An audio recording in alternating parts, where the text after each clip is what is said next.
اور خواجہ آصف صاحب نے بھی یہ کہہ دیا ہے کہ بڑی تعداد میں سیکیورٹی اہلکار بار بار الیکشن کے لیے موبلائز نہیں کر سکتے، بہتر ہوگا الیکشن ایک ہی دن کروائے جائیں. اور یہ تو اب ایک رپورٹ بھی دے دی گئی ہے، لفافہ بند کر کے دیا گیا تھا.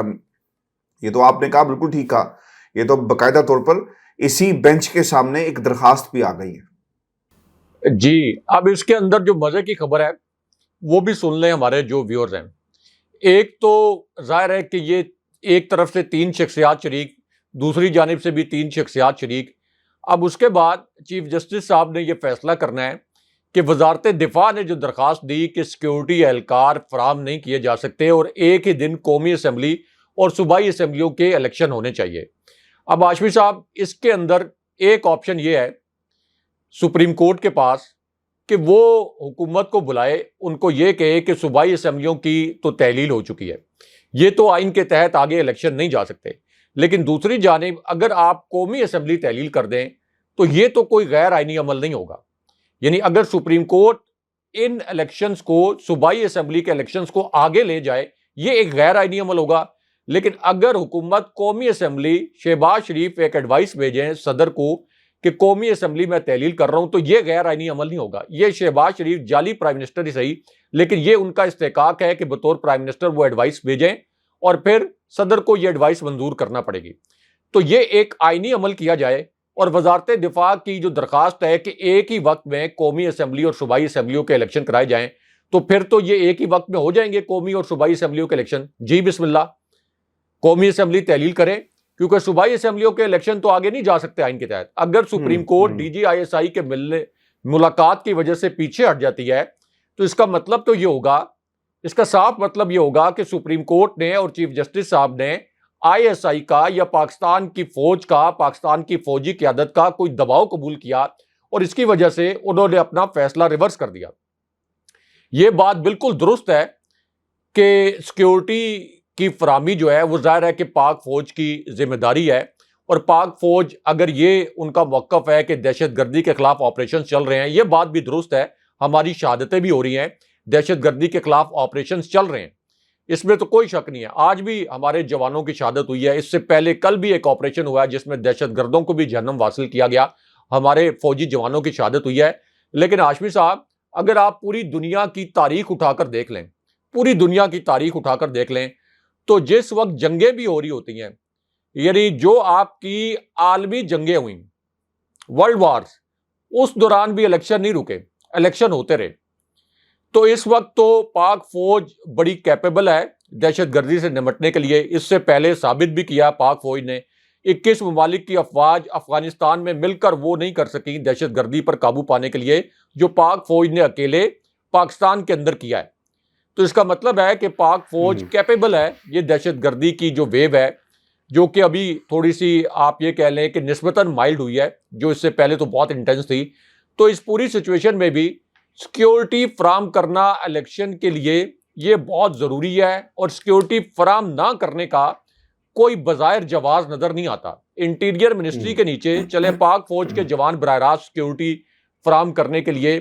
ان کو ڈپلائمنٹ ان کی نہیں کی جا سکتی، لیکن انٹیریئر منسٹری کے نیچے ہاشمی صاحب 31 کے قریب قانون نافذ کرنے والے ادارے ہیں.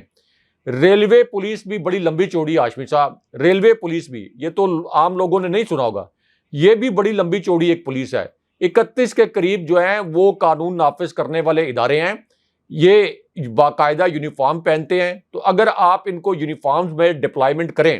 رینجرز کی ڈپلائمنٹ تو ہو سکتی ہے، رینجرز تو براہ راست اس وقت دہشت گردی کے خلاف آپریشن نہیں کر رہے.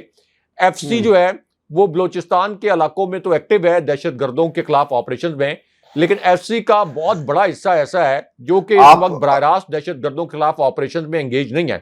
تو یہ تو نہیں کہا جا سکتا کہ تمام ٹروپس کو وہاں سے نکال لیا جائے، دہشت گردی کے خلاف جنگ بھی ہماری بقا کا مسئلہ ہے، لیکن جتنے ٹروپس دے سکتی ہے پاک فوج، باقی ٹروپس جو وزارت داخلہ کے انڈر ہیں،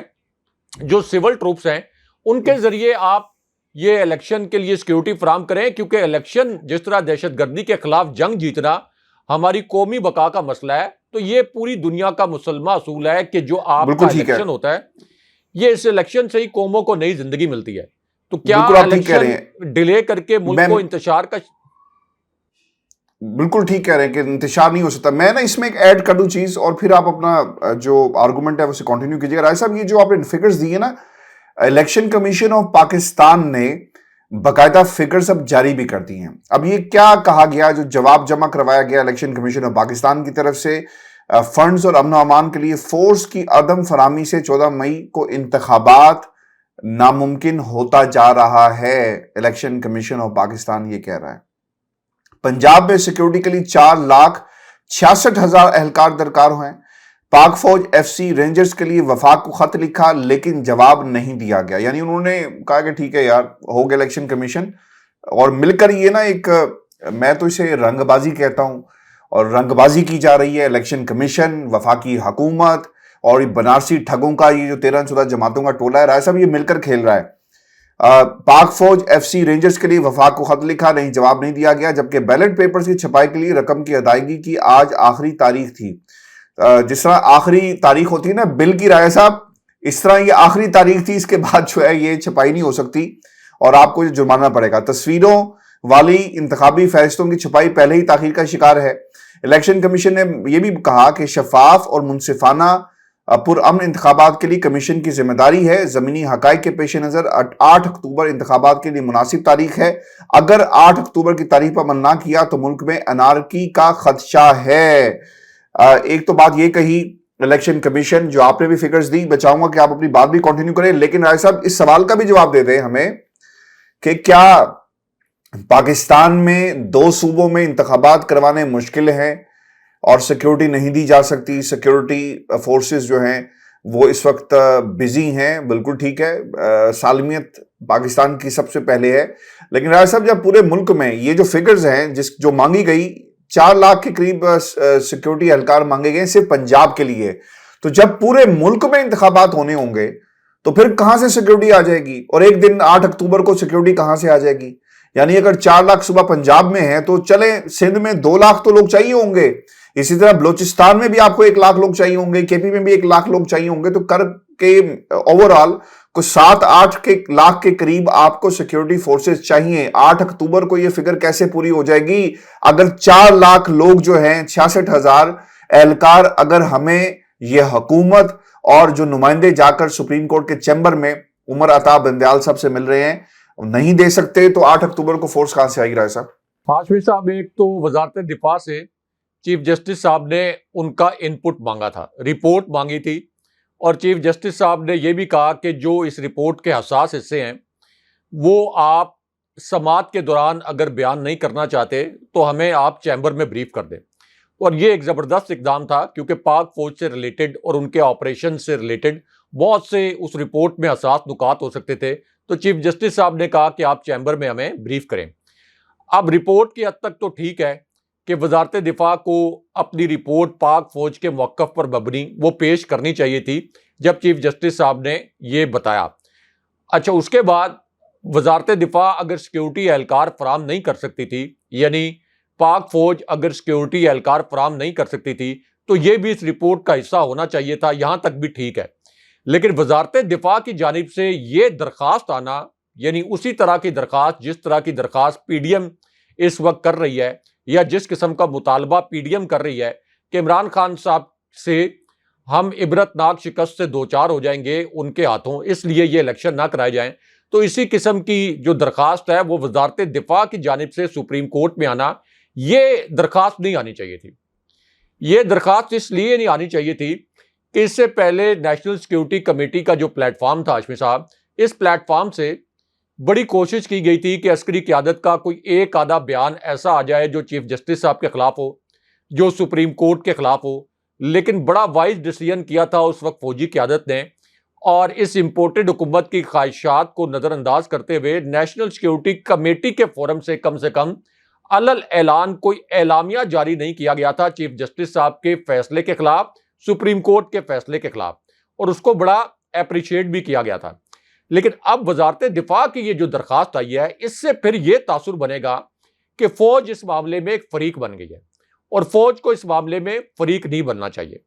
بالکل بھی فریق نہیں بننا چاہیے, کیونکہ فوج تو چاروں صوبوں,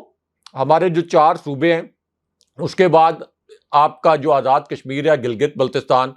تمام علاقوں کے رہنے والے لوگ، تمام پارٹیز کے جو ورکرز ہیں، تمام پاکستانی، فوج تو ہر کسی کے لیے ایک جیسی نا، یہ کسی پارٹی کی فوج تو نہیں بالکل ٹھیک ہے، ہے۔ کسی صوبے کی فوج تو نہیں ہے، نون لیگ کی یا تحریک انصاف کی فوج تو نہیں ہے، یہ تو پوری ریاست پاکستان کی فوج ہے۔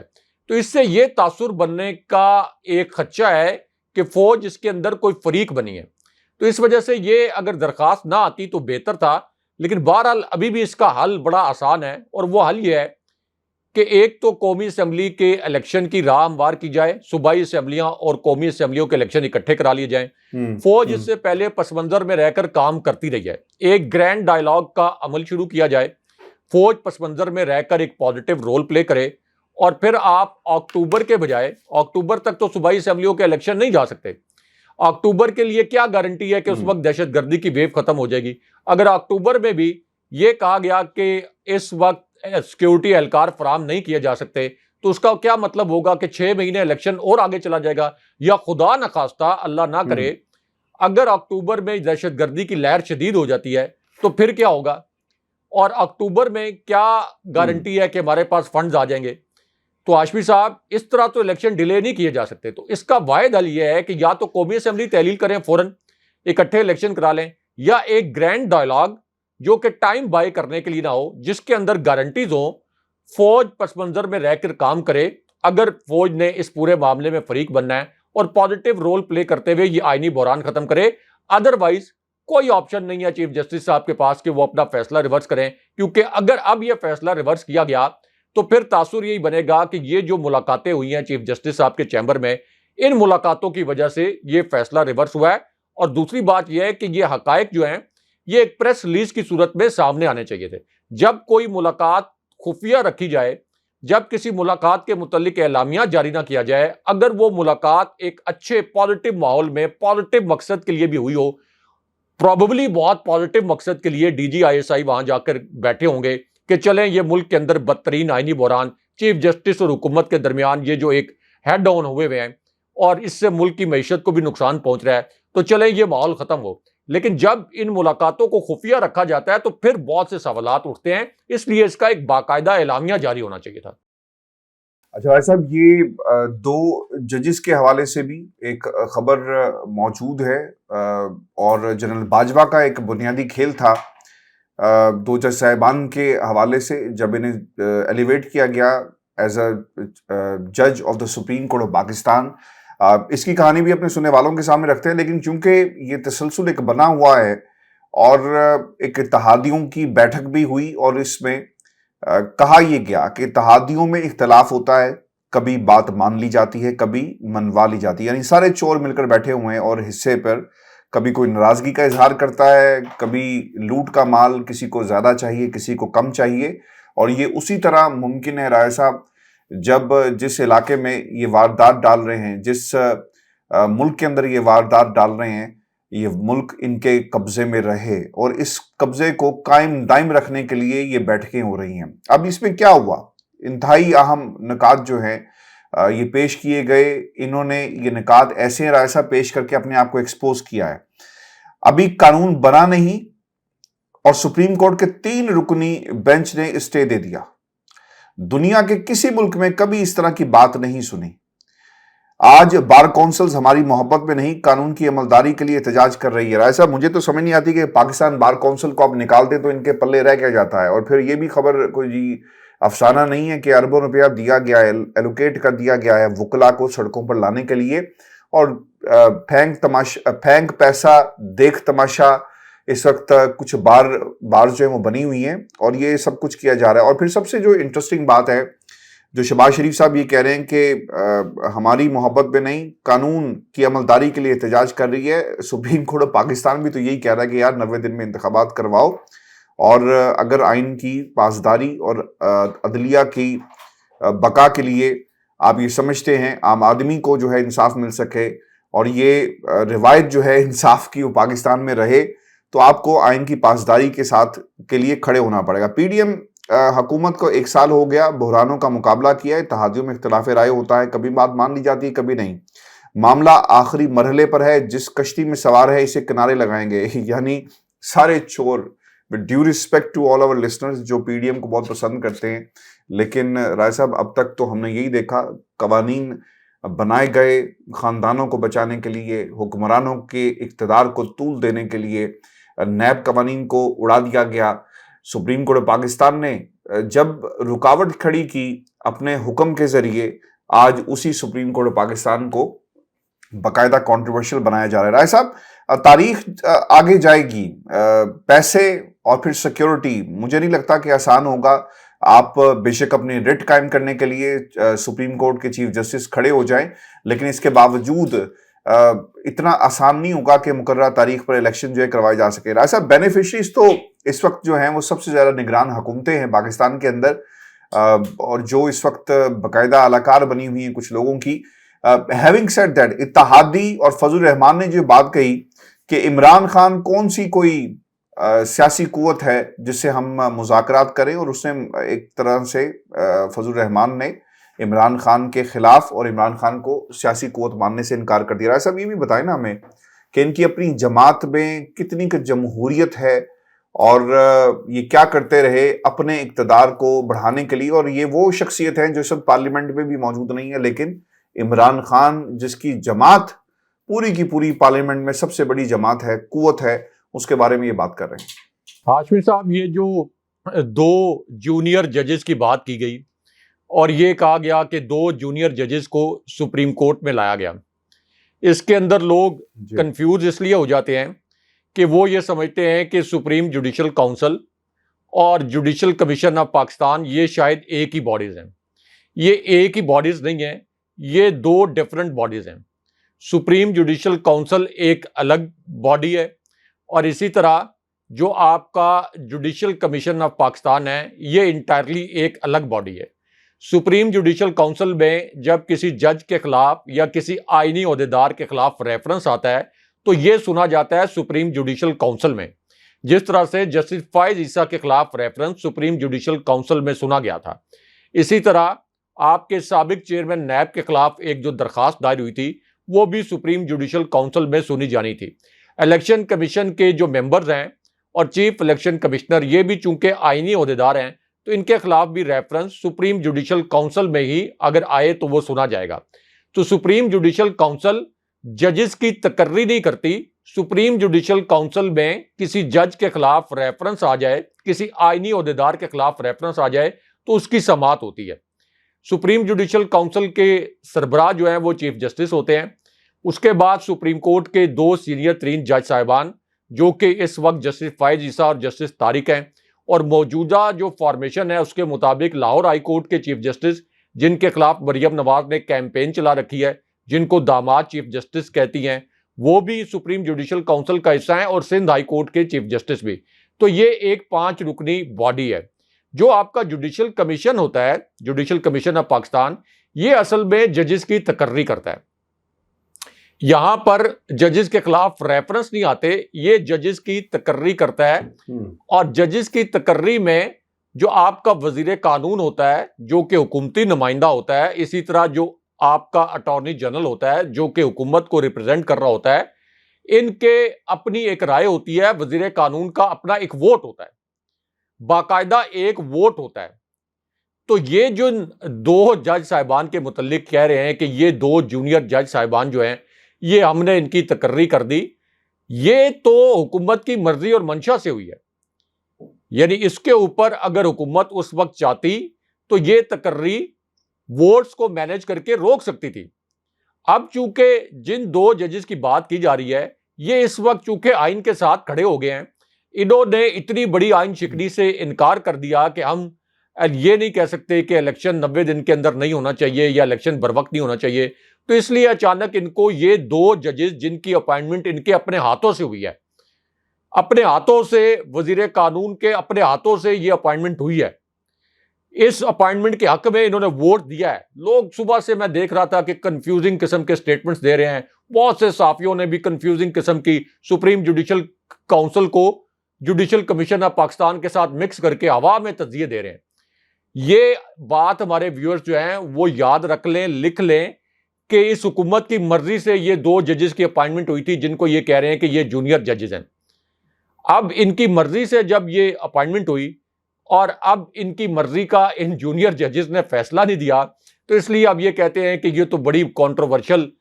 تعیناتی ہو گئی، اور جناب باجوہ کے اوپر پھینک دیا کہ جناب باجوہ نے کہا تھا کہ ان ججز کی آپ تعیناتی کریں اور اس سے کوئی تناؤ دور ہوگا۔ اچھا، اگر ایک لمحے کے لیے تصور کر بھی لیں کہ جناب باجوہ جو کہ شریف خاندان کے محسن ہیں، کیونکہ عدالتوں سے کرپٹ اشتہاری پیشہ ور مجرم قرار دیے گئے شریف خاندان کو رجیم چینج آپریشن کے بعد ایک ڈیل کے تحت جناب باجوہ نے اس ملک پر مسلط کر دیا، تو ایک لمحے کے لیے مان بھی لیں کہ جناب باجوہ نے یہ ججز کی تقرری کروائی تھی، تو اس کا کیا مطلب ہے؟ اس کا مطلب ہے کہ جناب باجوہ 100% سیاست میں ملوث تھے۔ جناب باجوہ ججز کی اپائنٹمنٹ بھی کروا رہے تھے۔ ایک طرف تو جناب باجوہ نے ہمارے دوست شاہد میتلا صاحب کو انٹرویو دیتے ہوئے یہ کہا کہ یہ جج صاحبان جو ہیں یہ پی ٹی آئی کے ہیں اور پی ٹی آئی کے حق میں فیصلے دیتے ہیں۔ دوسری جانب اب یہ ان کی اپنی جماعت نون لیگ جن کے ترجمان بنے ہوئے ہیں جناب باجوہ، وہ تو یہ سٹیٹمنٹ دے رہے ہیں کہ جناب باجوہ نے ججز کی تقرری بھی جناب باجوہ کروا رہے تھے۔ تو اس کا مطلب ہے کہ جناب باجوہ تو پورے طریقے سے سیاسی تھے، کیونکہ یہ تقرری اس وقت ہوئی تھی ہاشمی صاحب جب جناب باجوہ نے یہ جھوٹا راگ الاپنا شروع کر دیا تھا کہ فوج نیوٹرل ہو چکی ہے اور میں بطور آرمی چیف نیوٹرل ہو چکا ہوں۔ تو اس کا مطلب ہے کہ فوج تو مکمل طور پر سیاسی تھی۔ تو اب ایک تو اس کے اندر یہ پوائنٹ کلیئر ہے کہ یہ دو جج صاحبان کے اوپر، دو ججز کے اوپر جو الزام لگایا جا رہا ہے کہ جونیئر تھے ہم اوپر لے کے آگے، یہ اس حکومت نے خود اپائنٹ کیے۔ ابھی ان کو بس غصہ یہ ہے کہ ہمارے حق میں کیوں نہیں فیصلہ دیا اور آئین کے حق میں کیوں فیصلہ دے دیا۔ دوسرا جو آپ نے فضل الرحمان کی بات کی، ہاشمی صاحب، فضل الرحمان کی اس وقت بھی یہ جو موجودہ پارلیمنٹ ہے اس کے اندر ان کی اپنی کوئی نشست نہیں ہے، کوئی ایک نشست فضل الرحمان کی نہیں ہے۔ اور فضل الرحمان نے یہ جو پی ڈی ایم کا اجلاس ہوا، اس کی جو اندرونی کہانی سامنے آئی، اس میں انہوں نے کہا کہ عمران خان کوئی سیاسی قوت نہیں ہے، عمران خان کا کوئی سیاسی قد کاٹ نہیں ہے، تو ہمیں عمران خان سے مذاکرات نہیں کرنے چاہیے، کوٹ ان کوٹ فضل الرحمان نے یہ بات کہی۔ ہاشمی صاحب، عمران خان صاحب جن کی قومی اسمبلی میں 156 نشستیں ہیں، جو کہ سینٹ کی اتنی بڑی طاقت ہے، جو کہ آزاد کشمیر اور کے پی کے حکمران ہیں، جو کہ چند ہفتے پہلے تک، اس سے پہلے جو آزاد کشمیر گلگت بلتستان کے حکمران ہیں اور چند ہفتے پہلے تک کے پی اور پنجاب کے بھی حکمران تھے، جن کے پاس کراچی کے شہری علاقوں کا مینڈیٹ بھی ہے۔ بلوچستان میں ان کی مخلوط حکومت تھی، جو کہ پاکستان کے اندر واحد بائنڈنگ فورس ہیں، خیبر سے لے کر کراچی تک جہاں چاہیں جس وقت مرضی چاہیں جلسہ کریں، لاکھوں کی تعداد میں لوگوں کو اکٹھے کر لیتے ہیں، اور دوسرے شہروں میں سکرینز لگ جاتی ہیں، بالکل اس طرح جیسے پاکستان انڈیا کا کوئی کرکٹ میچ ہوتا ہے تو سکرینز پر لوگ دیکھ رہے ہوتے ہیں۔ یہ تو عمران خان صاحب نے تاریخ الٹا دی۔ ان کے متعلق فضل الرحمان جن کی اپنی ایک نشست نہیں ہے، وہ یہ لطیفے چھوڑ رہے ہیں، یہ شگوفے چھوڑ رہے ہیں کہ عمران خان تو کوئی سیاسی قوت نہیں ہے۔ اگر عمران خان کوئی سیاسی قوت نہیں ہے تو بسم اللہ کریں، الیکشن کروائیں۔ عمران خان صاحب سیاسی قوت نہیں تھے تو آپ نے جناب باجوہ کی سرپرستی میں 2 ضمنی الیکشن لڑے، مسٹر ایکس وائی زی کو ملا کر الیکشن لڑا، الیکشن کمیشن کو اپنا کٹ پتلی غلام بنا کر الیکشن لڑا، حمزہ شہباز کی جعلی حکومت نے پورے ریاستی وسائل استعمال کیے، اس کے باوجود 13 جماعتیں پلس جناب باجوہ پلس جناب باجوہ کے نیچے senior general plus mister X Y Z plus election commission, لیکن عوام نے ان تمام پلسز کو مائنس کر دیا اپنے ووٹ سے، ان سب کو مائنس کر دیا۔ تو اگر عمران خان صاحب سیاسی قوت نہیں تھے تو کیسے جیتے وہ یہ الیکشن ان تمام قوتوں کے خلاف؟ اور ابھی آپ الیکشن کروا لیں، پتہ چل جائے گا کہ عمران خان صاحب سیاسی قوت ہیں یا نہیں۔ اچھا راج صاحب، جب ہم یہ پروگرام کر رہے ہیں ایک ایکسکلوسیو اور ایک بڑی بریکنگ نیوز آ گئی ہے، اور جو خبر ہماری پہلی تھی، سپریم کورٹ پاکستان میں رپورٹ جمع کروائی گئی، اب اس کے مدرجات منظر عام پر آ گئے ہیں، اور یہ ایکسکلوسیولی ہم اپنے سننے والوں کے ساتھ شیئر کر رہے ہیں۔ وزارت دفاع کی سپریم کورٹ میں جو رپورٹ ہے یہ اس کے مدرجات ہیں، اور اس رپورٹ میں یہ کہا گیا ہے کہ انتخابات کے لیے 3,85,485 اہلکاروں کی ضرورت ہے، یہ بھی رپورٹ کے اندر لکھا گیا۔ اور پھر یہ بھی کہا گیا کہ سیکیورٹی یعنی کے پی بلوچستان میں جاری آپریشن سے فوری جوانوں کو ہٹانا ممکن نہیں ہے، یہ جواب دیا گیا ہے اس رپورٹ کے اندر۔ اور پھر یہ بھی لکھا گیا اس رپورٹ میں کہ وزارت دفاع کی رپورٹ میں پڑوسی ممالک کی صورتحال کا بھی ذکر کیا گیا، یعنی بارڈرز کے اوپر اس وقت ہماری کیا پوزیشن ہے اس کا حال احوال بھی اس رپورٹ میں دیا گیا ہے، نمبرز بتائے گئے، اور یہ بھی کہا گیا کہ سیکیورٹی صورتحال سے نمٹنے کے لیے صرف پولیس جو ہے وہ ناکافی ہوگی۔ اور انتہائی اہم نقطہ یہ ہے کہ جو اس وقت آپریشن کے پی اور بلوچستان میں جاری ہیں، اگر ان کو ختم کیا گیا یعنی روک دیا گیا تو اس کا اثر جو ہے وہ بلوچستان کے بعد پنجاب اور سندھ پر بھی پڑے گا، اور ان آپریشن سے فوری طور پر جوانوں کو ہٹانا شاید اتنا آسان نہیں ہو سکے گا۔ اور یہ بھی بتایا گیا کہ کے پی بلوچستان آپریشن کی وجہ سے پنجاب سندھ کی صورتحال مستحکم ہوئی، چونکہ آپریشنز ہو رہے ہیں، اور اس کی وجہ سے جو اس وقت لا اینڈ آرڈر کے مسائل بہت حد تک جو قابو پا لیے گئے، جس کی بنیادی وجہ بتائی جا رہی ہے ان آپریشنز کو جو اس وقت ہمارے مختلف علاقوں یعنی بلوچستان میں اور دیگر جو